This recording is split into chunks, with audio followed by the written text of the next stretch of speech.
Bismillahirrahmanirrahim. Assalamualaikum warahmatullahi wabarakatuh. Waalaikumsalam warahmatullahi wabarakatuh. Halo Kang Teteh, kembali jumpa lagi di channel Alumni Kopi.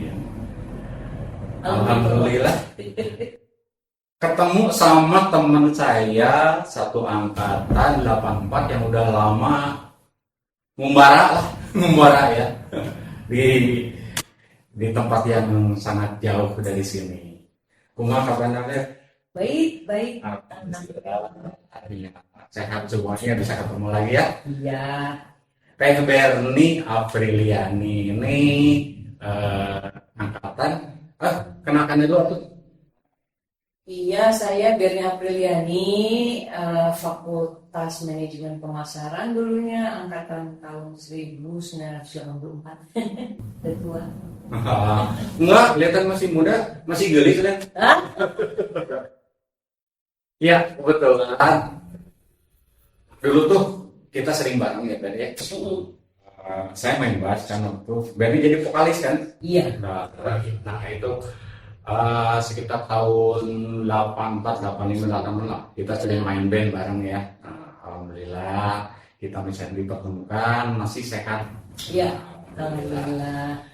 Aktivitas kerja di mana, ngomong-ngomong kan katanya sekarang tuh udah lagi di Belanda ya. Dia udah tinggal berapa tahun. Terus sejarahnya tuh dari mulai kuliah di Kopin sampai tiba-tiba ujung-ujung di Belanda. Nah itu ceritanya gimana tuh? Nah, itu teh apa ya? Takdirnya kayaknya begitu. Nggak rencana saya dia. Jadi dulu teh kuliah di Kopin. Kuliah di Ikopin sempat mandek-mandek nggak mau diterusin. Iya. Karena saya udah kerja udah punya uang. Ibu saya marah-marah. Ya sampai datang ke kantor saya, katanya ini anak saya tuh lagi skripsi belum selesai. Makanya saya selesainya lama gitu. Karena ya gitulah, ada malesnya nggak mau nerusin. Nah terus akhirnya ya saya selesaiin. Manajer saya bilang gini, nggak apa-apa Ber, keluar dulu, selesaiin dulu kuliahnya. Nanti kalau udah selesai kuliah boleh masuk lagi. Dan memang sesuai janjinya balik lagi gitu saya ke situ kan. Dia jadi manajer. Nggak, zaman itu masih gampang. Yang namanya perusahaan, ini kan perusahaan TNT ya, punyanya Inggris dulu. TNT itu semacam kurir gitu kalau sekarang UPS, DHL. Iya. Nah udah saya balik lagi ke sana, pertama kali kerja gitu, terus saya bosen cari kerja lain tuh di Keyline. Keyline tuh jadi lebih logistik gitu dibanding yang kecil, pengiriman yang gede kontainer-kontainer. Iya. Nah saya mulai di situ. Nah terus sampai melanglang buana saya ke Jakarta, di Fredling, di Kunenache, punya perusahaan Jerman juga. Udah sampai situ, saya bosen banget. Saya bosen itu, saya pikir saya mau kerja di hotel, kayaknya di hotel enak. Nah mulailah saya ngelamar kerja di aerowisata Garuda. Nah saya ngelamar, waktu itu lowongannya adanya sekretaris GM. GM orang Swiss. Tapi bahasa Inggris masih belum benar semua ya. Buat komunikasi, conversation oke, cuman the details apakah itu betul, strukturnya kayak gitunya udah jebras-jebrus gitu. Tapi cuek aja gitu, nggak tahu gimana. Di Jakarta tuh si GM-nya bilang ini interesting gitu loh. Dia bilang, Ber, besok Senin kamu langsung terbang ke Lombok. Hah? Ke Lombok? Jadi ternyata hotelnya itu ada di Lombok, si aerowisata. Salah satunya ya. Jadi saya ke Lombok aja, kebetulan kakak saya tinggal di sana. Yang musisi itu ya? Hari juga. Ya. Nah udah kerja baru 3 bulan di sekretaris GM. Kata GM-nya gini, Ben, this is not the right job for you. Hah? Aku pikir gini, wah dipecat deh gua. Baru 3 bulan tahunnya dia bilang, enggak, kamu bagus di PR. Jadi saya dipilih di PR, public relation. Kebetulan memang background saya itu marketing. Jadi mungkin saya gimana bisa impress orang, gimana bisa selling myself gitu ya, untuk bikin impress. Nah akhirnya saya jadi public relation di dulu namanya Senggigi Beach Hotel dan Pool Villa Club. Di sana saya jadi PR, saya punya anak buah, waktu itu PR manager bikin event-event kayak musik, terus bidding sama Korea, honeymooner Korea, datang dari Korea, gimana saya bikin acara. Semacam IO ya. Ya, kalau PR kan gimana caranya mempopulerkan perusahaan. Nah akhirnya saya di situ diculik saya nih, udah tahu orangnya kan zaman lagi produktif itu sudah gitu, diculik sama Holiday Inn. Holiday Inn bilang, "Beh, mau nggak gaji sekian?" Mau dong. Pindah ke Holiday Inn. Dan GM saya itu kan katanya saya itu anak emasnya dia, orang-orang bilang. Itu marah, si Ben ini udah saya kirim ke Singapura, kirim ke Korea, ke ini lain. Nah terus ya gimana, orang gaji lebih besar pindah. Nah dari Holiday Inn belum juga 3 bulan saya ditarik lagi, dicabut ke Intercontinental punyanya Surya Paloh, waktu itu di Uluwatu. Nah saya jadi manajer marketing juga di sana. Ya dunianya marketing lah, PR sama marketing saya. Sampai akhirnya terakhir saya di Intercontinental Bali Uluwatu itu kantor saya di Crown Plaza Jakarta. Karena Crown Plaza sama Intercontinental itu satu grup dulu. IG gitu ya, grup IG. Nah, Intercontinental Group.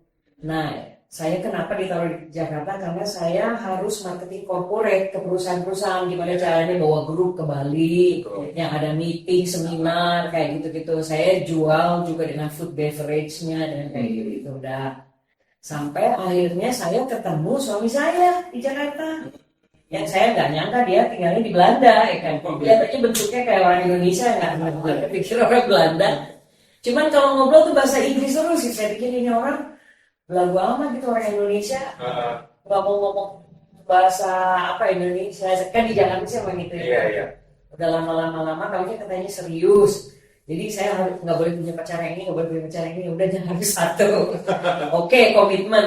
Terus tahun ini baru bilang katanya saya tinggalnya di Belanda. What? Di Belanda?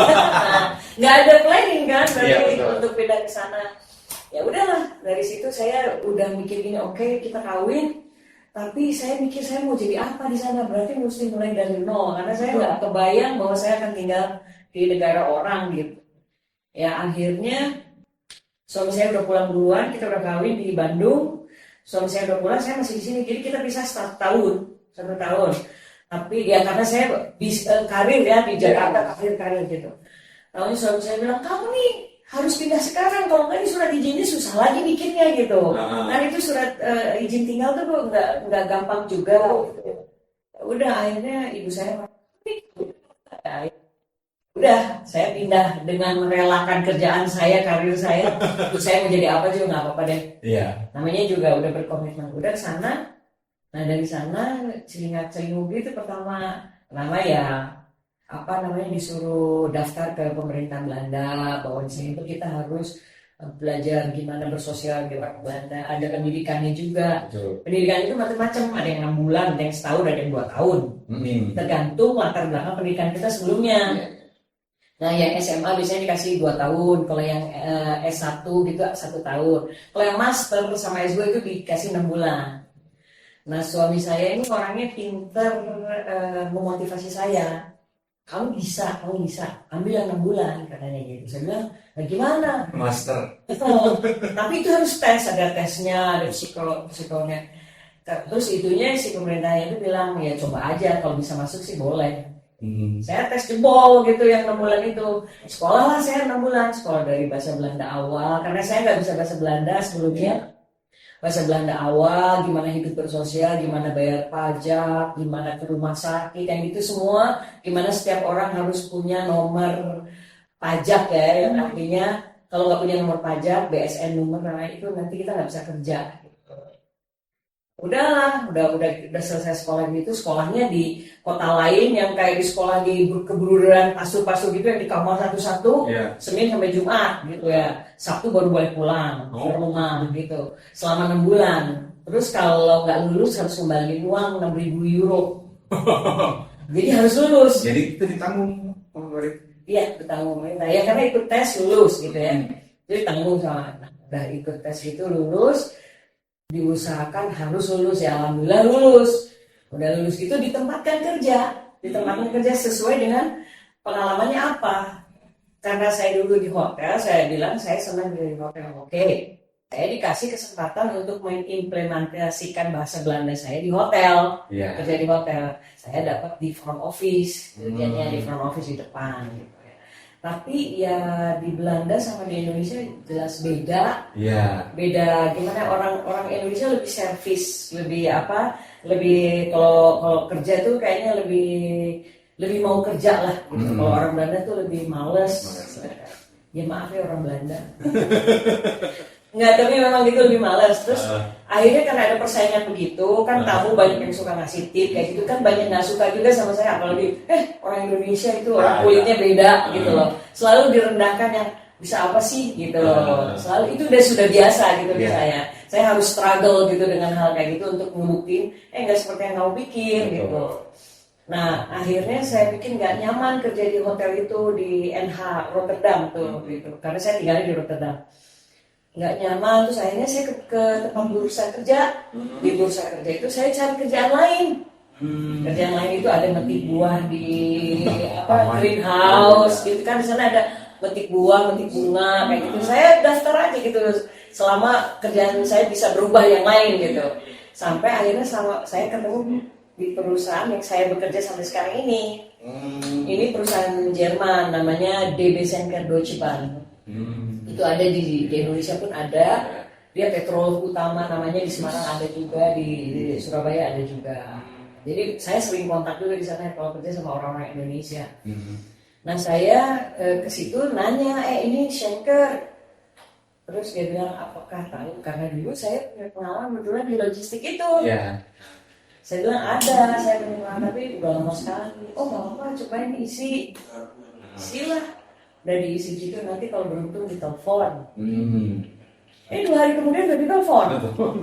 Terus katanya kalau beruntung lagi dapat interview kedua. Nah interview kedua itu ya sama manajernya di operasional. Jadi mereka tanya, ya sistem orang ekspor impor pasti ada FOB itu apa, prepaid itu apa ya gitu ya. Terus saya jual diri lah. Dulu saya marketing gini gitu ya waktu di Jakarta. Nah terus udah gitu ya udahlah, cobain dulu jadi dokumentasi. Orang dokumentasi itu bikin sertifikat, bikin kayak gitu-gitu lah, dari yang gampang dulu. Saya bilang oke lah, nggak apa-apa, yang penting udah bisa masuk aja dulu. Masuklah ke situ. Pertama ya belajar bahasa Belanda juga belum terlalu ini ya. Saya gunakan bahasa Inggris setiap hari. Nah terus tahun pertama katanya, Ber kamu bagus katanya jadi pegawai tetap. Baru 3 bulan dia bilang bagus jadi pegawai tetap. Nah terus begitu setiap orang kan suka dapat hak untuk, kalau misalkan evaluasinya tiap tahun bagus, dapat hak pendidikan. Saya kepengen pendidikan ke orang-orang sana gitu kan. Kalau jadi ekspeditur tuh yang ngatur-ngatur kontainer sama bea cukai kayak gitu tuh ada sekolahnya. Saya bilang saya mau sekolah itu, saya bilang ngapain juga sekolah itu, mendingan ini aja asistennya dulu kayak apa dulu. Nggak mau, saya bilang asistennya nggak mau. Lagian kamu nggak perlu katanya. Dah pertama itu udah bahasa Belanda aja ada, jadi guru dipanggil bahasa Belanda di perdalam gitu bahasa Belanda. Terus 3 tahun setengah saya kerja di situ, dan saya tahu persis bahwa saya dengan gaji terendah ya, maksudnya di antara rekan-rekan itu terendah. Terus saya bilang saya bosen, ya kan tahu sendiri saya orangnya bosen. Saya bilang sebetulnya saya ada tawaran di perusahaan lebih kecil, jadi manajer warehouse di situ, di perusahaan IT dari Taiwan gitu. Cuman kantor pemasarannya ada di London, jadi saya harus kontak sama London. Ini barang udah penuh, ayo cepatan jualan gitu loh, kayak gitu. Dah saya keluar dari situ, terus pindah ke situ. Belum 2 bulan begitu, balik lagi balik.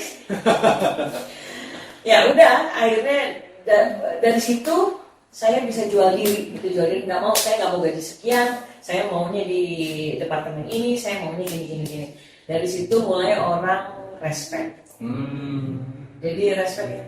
Oh ya, selama ini kan cuma nggak ngomong nggak apa gitu, cuma ngerjain. Biasanya kasih si Berry gitu. Tapi kan kalau kita yang ngerjain, kita yang menerima masalah kan cari tahu gimana cara penyelesaiannya. Ngobrol sama rekan kerja yang misalkan di Amerika, yang di Brazil, kalau saya ada barang ini gimana, kamu harus ini. Kita jadi tahu, tapi teman kerja kita nggak tahu, Ya. kita lebih pintar karena itu. Udah dari situ terus akhirnya sampai detik ini saya masih di perusahaan itu, yang disuruh-suruh ganti paspor saya nggak mau. Tetap mau jadi warga negara Indonesia. Iya betul. Jadi saya sekarang punya semacam green card gitu. Oh. Jadi yang disponsori sama saya sendiri, bukan sama suami lagi, karena saya udah kerja dan itu nggak ada batas waktu. Oh gitu. Jadi haknya sama dengan yang punya paspor Belanda. Juga mesti saya satu hari pulang gitu, biar gimana juga saya pulang. Itu Terus katanya kisahnya. kalau di sana tuh harus, kalau orang Sunda makanya aku mah Nah. kita. Betul. Nah, kalau di sana harus pede bener. Tidak, orang kadang bisa, orang bisa gitu kan. Iya. Seperti itu. Apakah betul? Kalau menurut Kang Yanyan kumaha saya dulu sama saya sekarang? Beda. Kalau dulu mah saya gitu tahu. Iya. Karena saya belajar nggak boleh begitu, Nah. karena diajarin juga di sana juga ada semacam ini. Saya terlalu baik sama orang, kalau misalnya tolong ini, iya boleh, karena capek kita sendiri. Iya. Sementara semua dapat gaji, harusnya semua kerja kan. Hmm. Nah akhirnya saya diajarin kamu harus, kalau evaluasi, kelemahan kamu itu hanya satu, nggak bisa bilang tidak. Ya. Itu kebanyakan orang seperti itu. Iya. Orang. Dan lagi kedua, karena kita orang Indonesia kan, orang Indonesia tuh sopan ya. Kalau misalkan kita mau ngomong ini tujuannya ke sana, tapi muter dulu ke sini, baru ke sini. Nah kalau misalnya enggak direct, tapi kadang orang tersinggung, tapi jujur, memang itu tujuannya. Nah saya sekarang jadi kayak begitu gitu, karena keadaan lingkungannya begitu. Dan suami saya, ngapain kamu buang waktu puter gitu. Ya sebenarnya itu mentalitas di Indonesia, mungkin Betul. generasi muda itu malah Ya. yang saya pelajari dari luar, nanti bakalan saya udah terapin sih sama keluarga saya, harus begitu gitu. Kita Indonesia tuh jangan terlalu polite, jangan terlalu ramah, kadang-kadang disalahgunakan gitu. Nah itu memang proses waktu, saya juga nggak gampang loh ngerubah gitu loh, ngerubah untuk bilang tidak dan untuk Iya, kalau dulu kan Benny nurutnya. Boleh, ya, ayo no. Kalau udah gak ada ini apa masalah. dulu, ini dulu gitu. Nah, itu ada celah.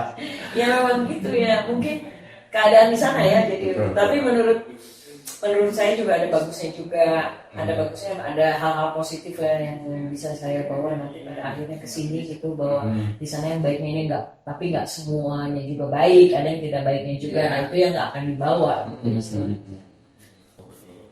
Nah, saya lihat juga di postingan tetap kan kalau yang namanya hobi dimanapun, walaupun dimanapun musik ya main band dan ngelain band itu merupakan profesional. Atau misalnya kita hanya refreshing aja, yuk kita main band misalnya di sela-sela kejenuhan kita gitu. Terus personelnya siapa aja tuh yang main band di Belanda tuh? Nah gini ceritanya, kalau saya tuh awalnya, saya kan dulu udah nggak lama nggak main musik, karena kerja di Jakarta, di Bandung. Terus pertama kali kerja di sana kan penuh dengan stres, yang namanya menyesuaikan diri, gimana caranya kita bisa kayak helikopter gitu, bisa lihat semuanya terkontrol kayak gitu kan nggak gampang, mesti pelajari nggak ada stres yang kelewat, ada apa segala macam. Jadi nggak ada kepikiran untuk musik.